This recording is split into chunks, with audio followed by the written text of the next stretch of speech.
Welcome to the Grow Your Business and Grow Your Wealth podcast with Gary Helt. Gary is an expert in helping business owners put together a plan that will provide a better future for their businesses, themselves, and their families. On the podcast, Gary interviews other professionals who share his vision, and together they share secrets and strategies any business owner can use to build a better financial foundation for your business and your life. And welcome back to the podcast. This week, my guest is Nick Garofalo, and he's the founder and chief compliance officer with Openhanded Wealth LLC. Welcome, Nick. Thanks for having me, Gary. Glad to be here. Sure. So tell us, give us some of your personal, and professional journey to get you where you are now. Well, Gary, I'll start with kind of my backstory that got me into financial planning, as a career choice. So my dad was an entrepreneur, and he started a couple of businesses and had a great time doing it. He always said he wished he had started his businesses sooner, but I had the privilege of getting to work for him as really my first job, my first career. And I worked with my brother, and it was this fun family business. And I got a really upfront, close look at what family business can look like. And my dad, he always said he was not a numbers guy, and he needed one, and he had one in me. And so I was really glad to fill that role for him. But I saw, through the journey, so many opportunities where good planning could have really helped him.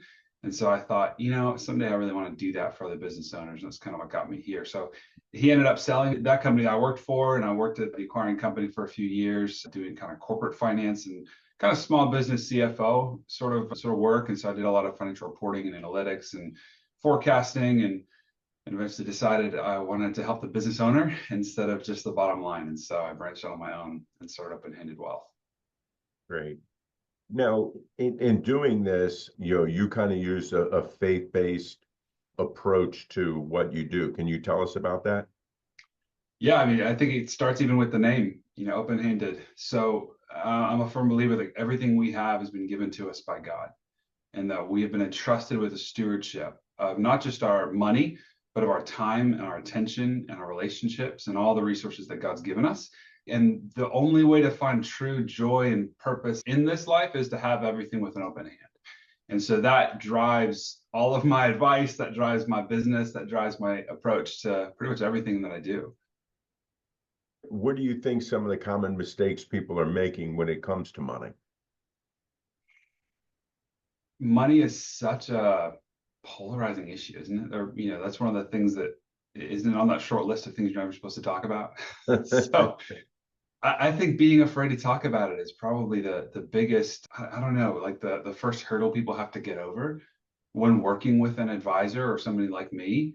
It's like, I've never really talked to anybody about this, or I've never let anybody behind the curtain, so to speak. Mm-hmm. There's this kind of intimate, very personal side of money that we feel like we're going to be judged or scrutinized in some way if we let someone into our personal financial life or even our business financial life. And coming to terms with that's a big step. But man, that is the first step to life change. If you can become comfortable with inviting advisors into your life and the personal areas of your life, it really can lead to true change. Now, how do you empower your clients to talk to you about that? I'm still working on it, to be sure. It's really hard, I think, as professionals to walk in and we can look and say, oh, well, you should do this and this and this. And that makes people feel stupid, right? Like, oh, gosh, I should have known this already, or embarrassed, like, I can't believe I'm not doing this. So breaking down those barriers with very disarming approaches, I've found to be really, really helpful. So telling people that it's normal, telling people other things you've seen, talking about yourself and your own personal financial journey can really help people to say, oh man, this guy's a CPA, he's a professional. Look at Gary, he's got a podcast and he even makes financial mistakes. Wow, okay, I guess I'm not an idiot. And so it really helps. Personalizing it and inviting people into your story can really help to break that ice. Right. How do you help them navigate through all of these complexities and the mistakes that we're all making? It's like that old saying, how do you eat an elephant? Mm-hmm. a friend of mine actually named his company around this idea of taking one small financial step at a time and letting one good decision today be enough for today. And then tomorrow we'll do something else. And then the next week we'll focus on the next thing. So taking a slow kind of modular approach to financial planning for the more technical listeners. But like my approach is I try really hard to not overwhelm my clients with a checklist of 50 items. I'd rather just focus on one small area and take one step together. And when you do that, it's like everybody loves a win, right? That's part of why the debt snowball is so magical. When you pay off a little debt, it doesn't matter if it was a $42 credit card balance, you paid something off. It feels good. It's a small win. And then you snowball and compound that into other wins. And so I like to take that same approach, and so it helps to feel very quickly like you're already making progress and you're building momentum. So I guess, what are some of the common mistakes that you're seeing people make when it comes to the investing and savings? When it comes to investing and savings, I'd say that the biggest mistake is just not doing it. It's just thinking that you'll start sometime in the future and missing out on the true power of compounding interest. And we think that a small step isn't worth taking. So we wait until we're ready to take a big step. Well, I'm not going to save $10 because $10 is $10 and it doesn't matter. So I'll wait until I can save $10,000. And never mind that that's 5 years down the road. If you had started saving $10, it would have eventually become a habit of saving. And that's the magic. It's not the number, it's the habit that really has a lot of potential. So I'd say just, waiting until you're ready is a big problem for any sort of long-term savings. Yeah, I think that lots of times that and I forget exactly who it was that gave this speech, and it was at a college or university, and I heard it, and I've always done it, but I didn't look at it this way, is accomplishing one small thing every day when you first get up type thing. And his thing was making your bed. And it's like, that's one small task is an accomplishment that you're making every day.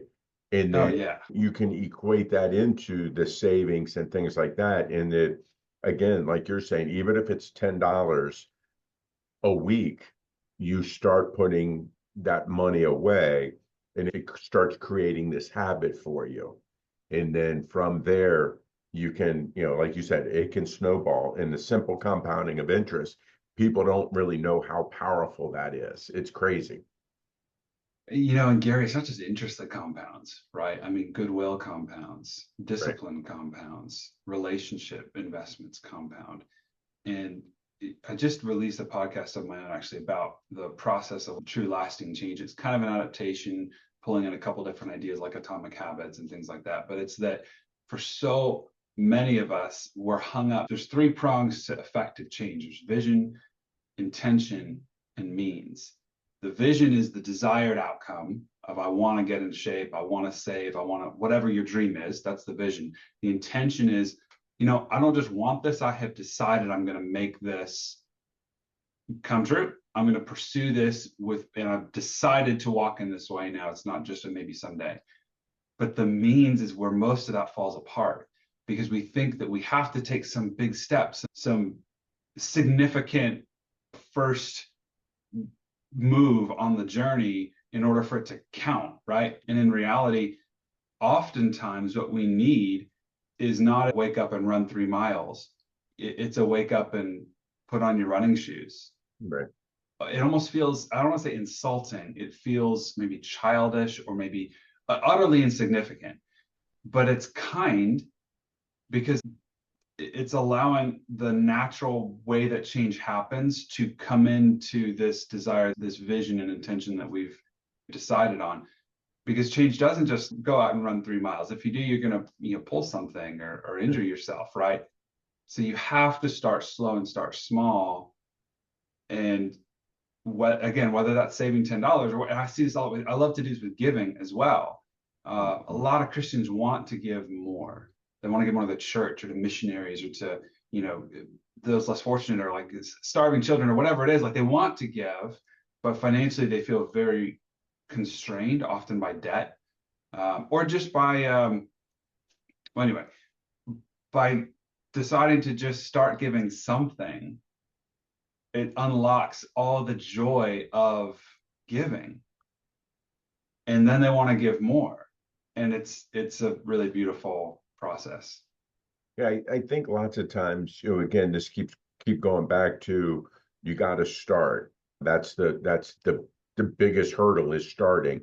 And if it has to do with savings or if it has to do with giving and stuff like that, again, going back to what you said earlier, is that people lots of times wait until they have enough saved up or whatever. The same thing has to do with giving, and that they wait and it's like, oh, if I'm only given $10, that's not enough. It's like, hey, I can put that into a donor advised fund and wait until it grows to a certain amount before I give it to a charity.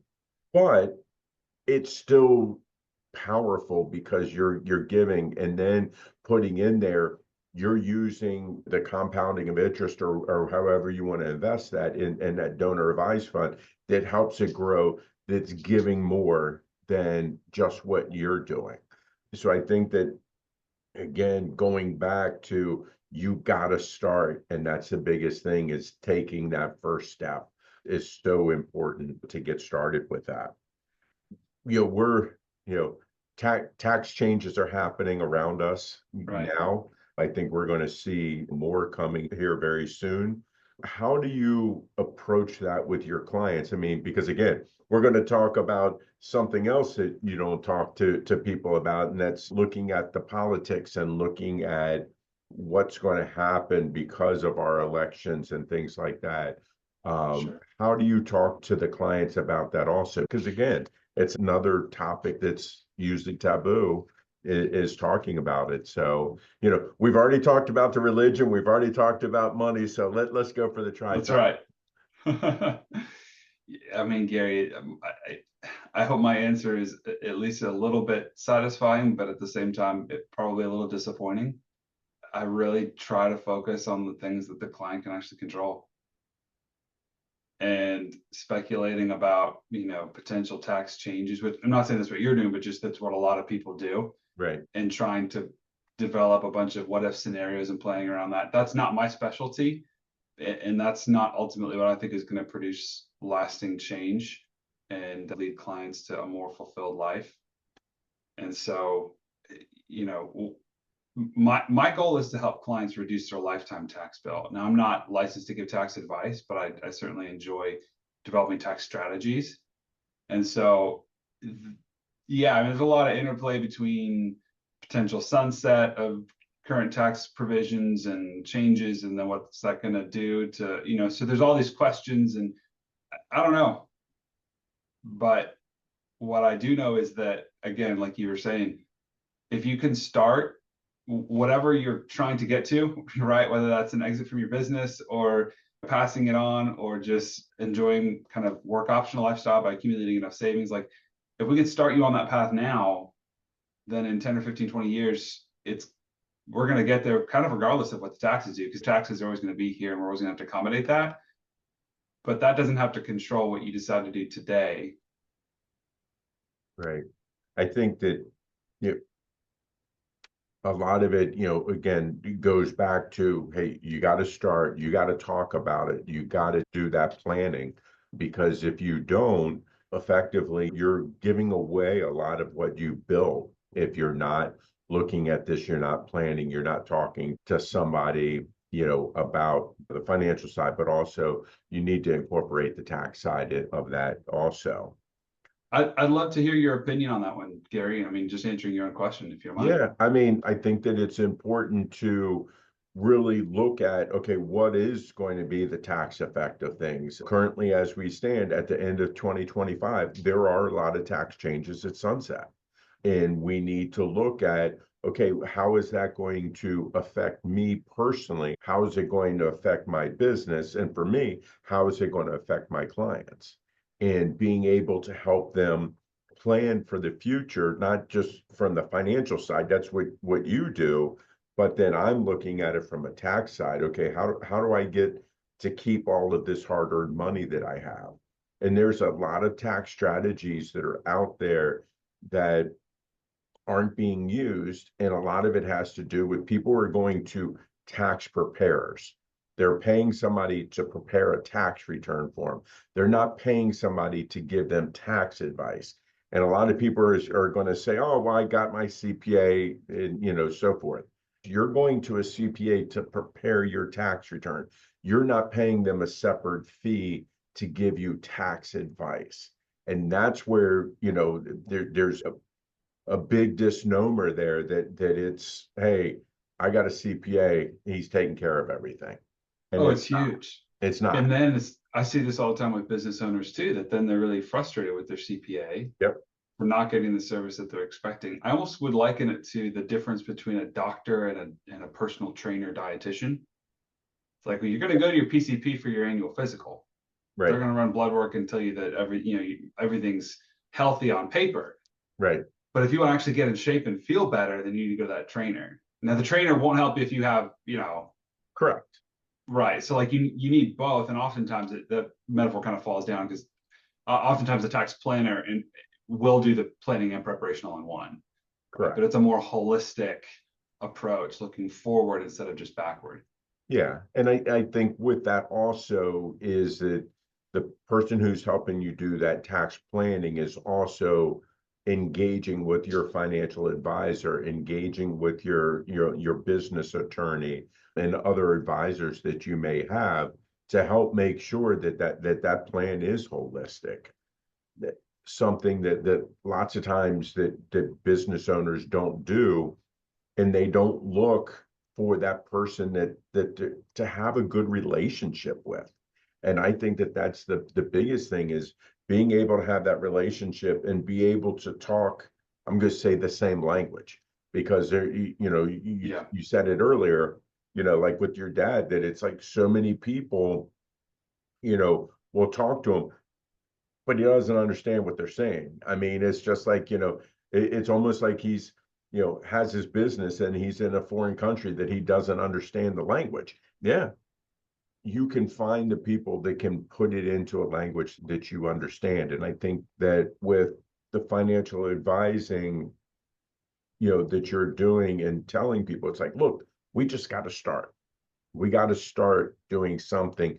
You can't just wait and hope that all the right things happen, because hope's not a strategy. It really isn't. So many people think it is, but it's really not. We've talked about a bunch of different things here. We've talked about some things that, are mistakes that people are making. What other mistakes do you see people making, when it comes to their financial health and wealth? Well, Gary, I bet you see this a lot with business owners and I think you might have said this right before the show, but just that they're really good at being electricians. They're really good at being home builders or whatever their profession, but they're not great at being their own financial strategists. That's not what made them successful in the first place. I see a lot of, basically business risk concentration. And so the business owner has high 80-90% of their net worth tied up in the equity of their business, instead of using their business as a conduit for personal savings and personal wealth creation, which yes can incur taxes depending on how it's done. But we often see like taxes are not the you have to be careful to not let the tax tail wag the dog. 100%. Right. And so that's another thing is often saying, oh, well, it's a tax deduction, so therefore I'll just, spend the money or whatever. I have one client in particular that does that. I don't think he realizes how low his actual effective tax margin or his effective tax rate really is. And so when he's spending money, he may think he's saving 20-30 cents on the dollar, and he's not. Right. And so I'm a big fan of the profit first system. And I think they do such a great job of making these kinds of principles really understandable and common, normal human language. of just like your business is making money. You have a profit line item on your financial report, and yet where's the money? Well, you spent it. And instead, let's flip that where we pay our profit first and then we pay our operating expenses. So it's easier to say, oh, well, we can't afford that because we paid profit and me as the owner, and there's not enough money left over to buy the new thing or spend the money here. But we have a protected profit.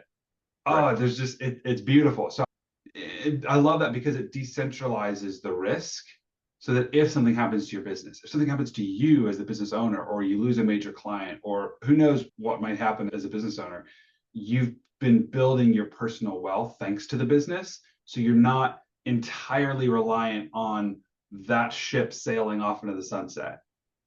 Right. I think, in what you're talking about, lots of times the owners make the mistake in that they are trying to get that tax deduction. And sometimes it doesn't make sense. I always kind of equate it to um, people getting tax advice from their tax preparer. And their tax preparer at the end of the year tells them, oh, go buy an SUV or bigger vehicle. Right. You get to write it all off. It's like, okay, well, I already have 6 vehicles. I only have 2 employees. What am I going to do with this? And it's like there are so many other tax strategies out there, retirement plans and other things that money could be put into that are actually going to benefit you as compared to buying another vehicle.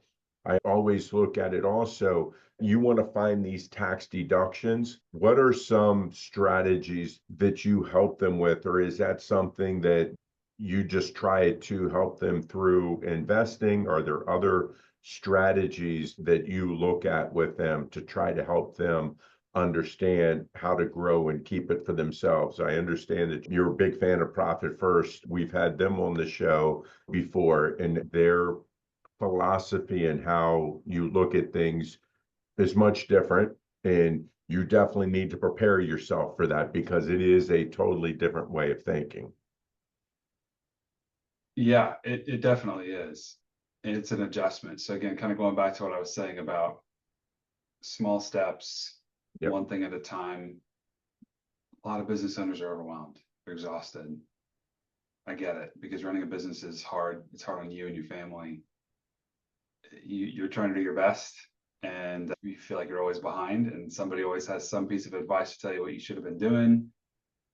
It's exhausting. And so, my approach is pretty simple. First, you've got to get clarity on your financial situation. If you've never learned to read your financial statements, I was staggered to hear that statistic. And speaking of Profit First, 80% of business owners don't read their Yep. financials.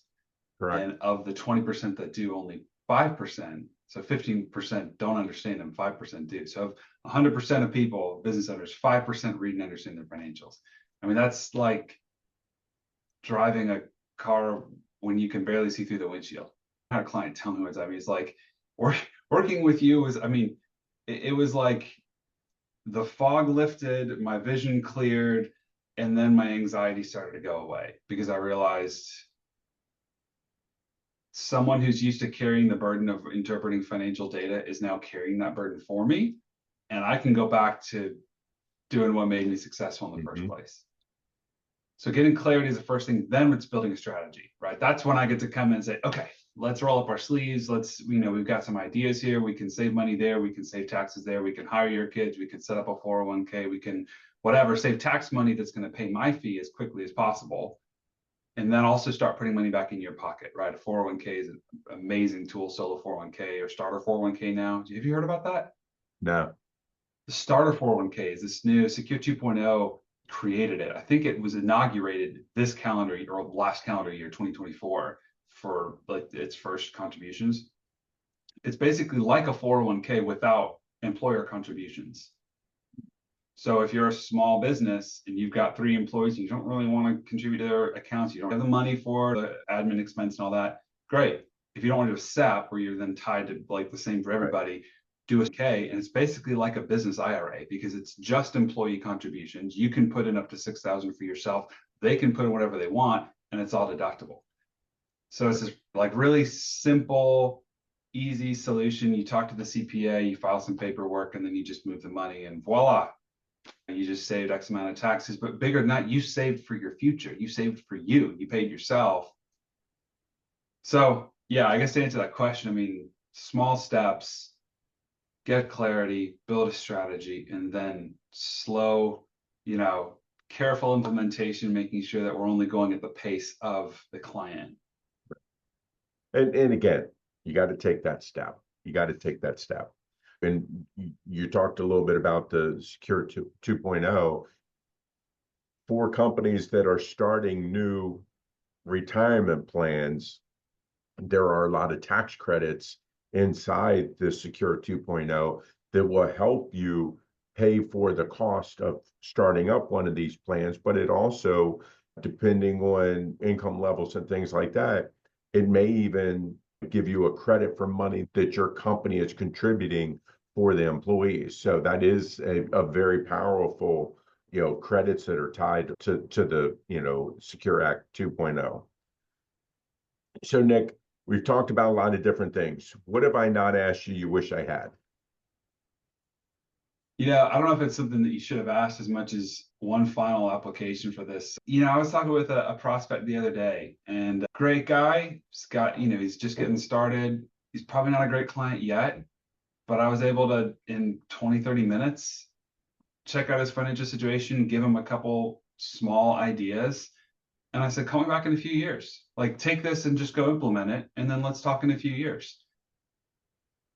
I think a lot of people are nervous to actually reach out to a financial advisor and schedule a discovery call. Either they don't want to impose, like, well, I'm not going to be a client, I can't afford that, so I don't even want to talk to this guy and waste his time. Or they're nervous for being scrutinized or judged, or afraid it's going to be awkward. Or they're just not really sure the value of it yet because, well, I don't have $1 million. And what they don't understand is how much the landscape of financial advice has changed in the last 30, 40 years, right? Like 40, 50 years ago, it was stock sales, right? Mutual funds and investments. Then it moved into asset management, where it'll bring me your money, I'll manage it all for you and just charge you a fee. The market does well, I get paid, you do well, it's a win-win-win. But now it's fee-only advice, where it's like, you can have your assets wherever you want. We just have a retainer-based relationship, and I get to advise on your whole financial life, because the complexity of financial living has just grown in the last years. And it's only going to continue. My advice to anybody even listening to this is, don't wait. Schedule a call. Find an advisor. Go to Fee Only Network. Go to xyplanningnetwork.com. NAPFA is a great one as well. But find a fee-only financial advisor, a fiduciary advisor near you or not that you like. Right. Schedule a discovery call and get to know them, and see if there's any way that even a conversation might be a catalyst for you in changing. Because these people want to help, right? Like, Gary, that's why you do what you do. That's right. Why you have the show. That's why you're a CPA. Like, you want to help business owners to succeed and to do well.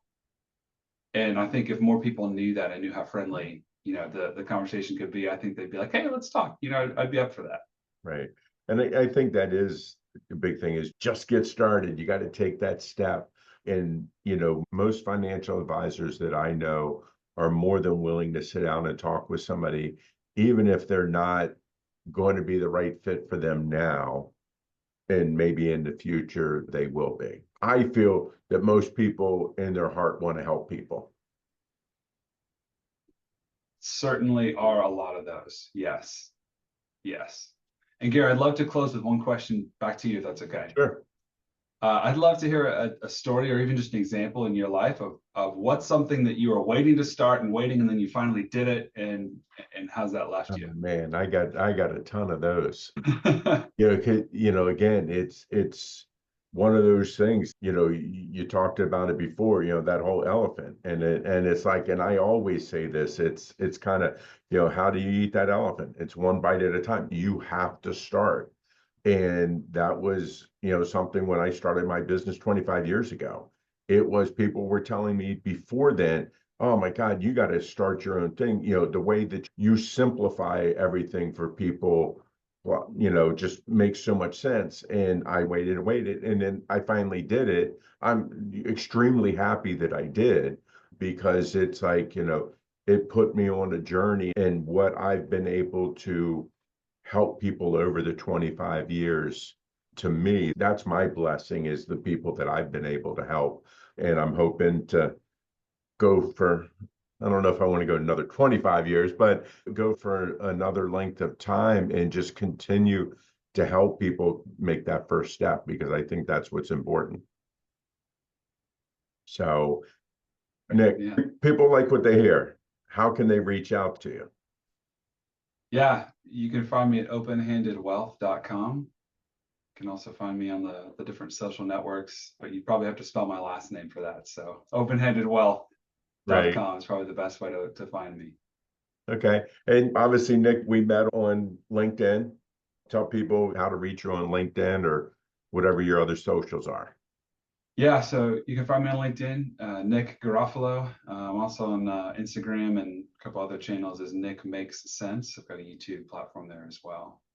So that's where I post short little videos trying to break down semi-complicated financial topics into really bite-sized, learning bits. So I also have a podcast, the 1 Degree podcast, where I talk honestly all about this. It's 1 degree Perfect. because of just the concept of small changes over time leads to real change. Got a few dozen episodes over there as well. So, but yeah, my favorite is talking with people, meeting new people. So if you find me on any of those channels, please reach out. Tell me you found me here on this podcast, and I'd love to connect with you.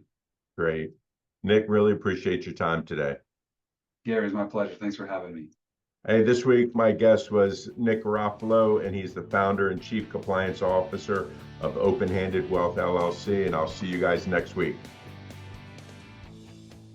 49 faces looked to him in triumph. Over the last 12 months, they had each taken turns and promoted his business for a week at a time, driving over $987,342 in revenue. What if you had a network of 50 centers of influence who promoted your business every week for a year? Grab your copy of the #1 Amazon best-selling book, The Ultimate Guide to Growing Your Business with a Podcast, at 33% off the Amazon price by going to ultimatepodcastbook.com. Again, that website for 33% off the Amazon price is ultimatepodcastbook.com.